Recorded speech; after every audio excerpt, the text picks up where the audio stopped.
Well, let's start off another thrilling week because the weekend wasn't that spectacular.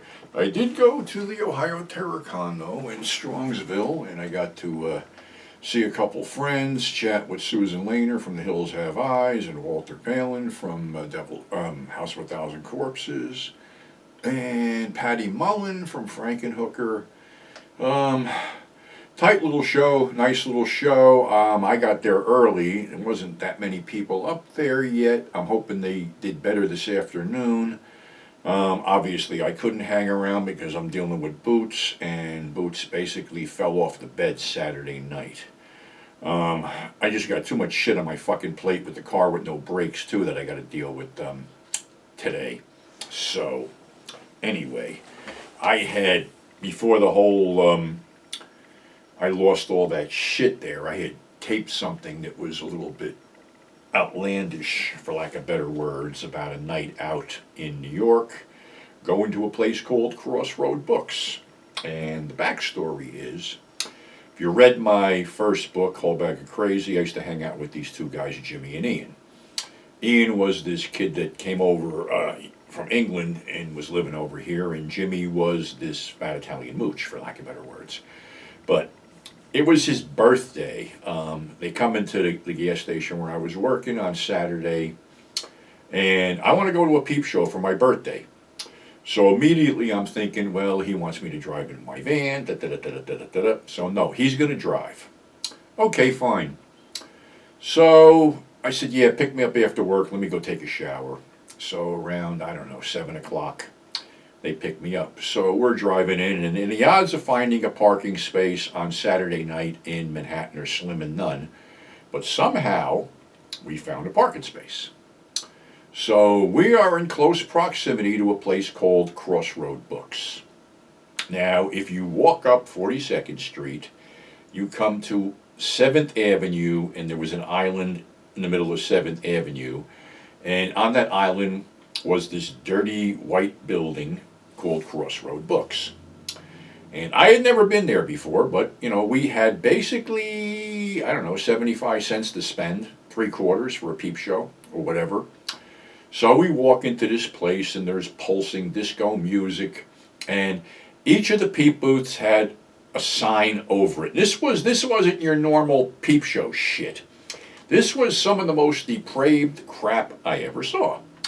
One said, white girl with black dog. One said, black girl with white dog. One said, girl with pig, and it had oink oink written underneath it. And we run the gauntlet, the Barbra Streisand blowjob loop, and then we come to this thing, Snuff, the bloodiest thing ever shown on 42nd Street. So, okay, we're up for a challenge, so we do the complete no-no. We squeeze 3 guys into one fucking booth. So we put the first quarter in, and it starts out with this chick getting whipped, and there's blood dripping down her back.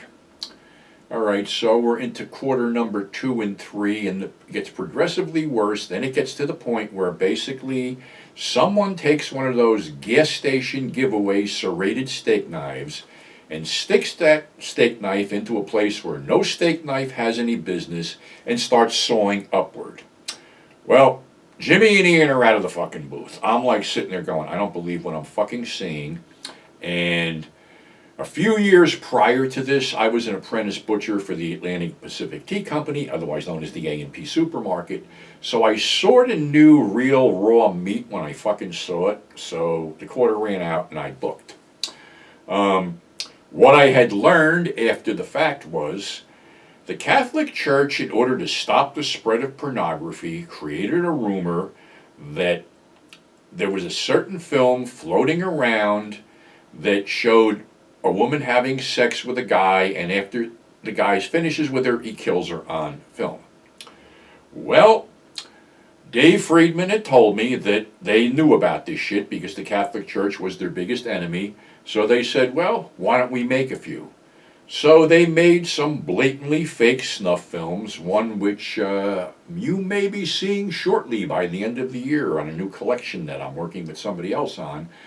But, okay, In all the years I've been doing this shit, we're talking a lot of years, a lot of loops passing through my hands all the time, I've never seen this film again. And people say, well, maybe you didn't see it. Maybe it wasn't a figment of imagination. I was stoned, but I was never that stoned or that drunk, because when you get that stoned or that drunk in that area, you become a victim. So, and the other thing was, why did this thing stay with me? How many years later? Like, I might have been maybe in my 20s when I saw this. Now I'm going to be 72 next month, and it's still clear in my mind of what I fucking saw. So I can't say it was fake. I mentioned this to somebody else, and he said he had an inkling of what it might have been, and he was trying to track it down. So far, no luck. Not that I really want to go through this again if it was fucking real, but I'm pretty sure what I saw wasn't fake. There was no special effects makeup back then, unless you want to count shit that H.G. Lewis was doing, which, wouldn't have fooled anybody back then, but still, this thing still, stays in my mind. And, of course, there was always this rumor thrown around about Crossroad Books that it was basically firebombed in the middle of the night by the Women Against Pornography or anti-pornography forces, which is bullshit.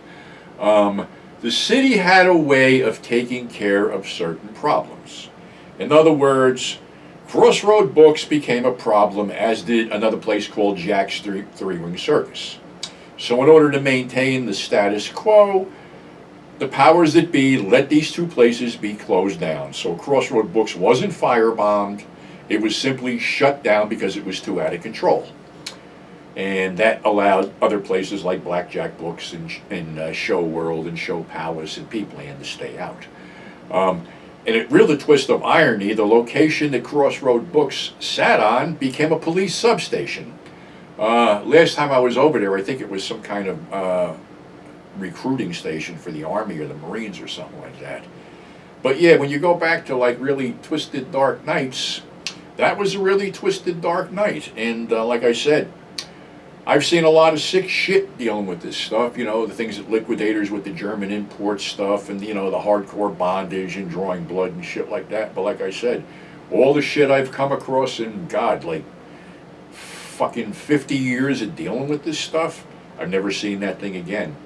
So maybe it's out there. Maybe it was the one that was actually fucking real and somebody snuck it in. I don't know. People have told me other shit that they bought loops and seen fucked up shit. And I said, well, what did you do with it? Oh, I threw it away. Well, maybe you didn't see what you saw. So anyway, I'm just hoping, Boots is okay. And I just got a feeling this ain't going to be a great fucking week. And I got to get my fucking brakes done because I can't take a chance of driving her to the vet or anything until I get that done.